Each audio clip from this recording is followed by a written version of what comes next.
السلام عليكم ورحمة الله وبركاته. أهلا بكم مشاهدينا الكرام في تقريركم اليومي عن المؤتمر العلمي الرابع لطلبة التعليم العالي، والذي يقام في رحاب منطقة مكة المكرمة.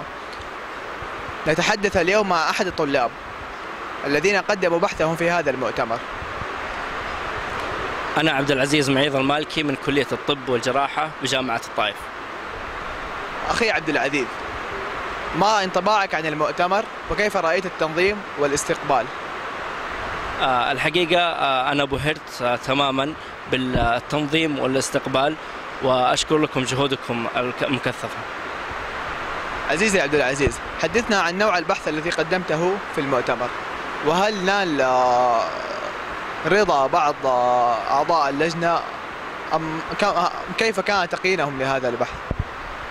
طبيعة البحث هو بحث علمي عن حالة نادرة في العالم، تكرر مثلها 3 حالات كانت مشابهة لها في الأعراض وفي الصورة التشخيصية، لكن ابتكر استراتيجية علاج فريدة، ويعني النتيجة كانت نجاح باهر ولله الحمد.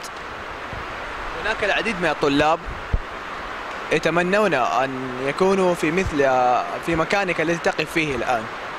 كلمة توجهها لهؤلاء الطلاب ونصيحة تنصحها لهم؟ في جامعات المملكة العربية السعودية تدعم طلابها دائما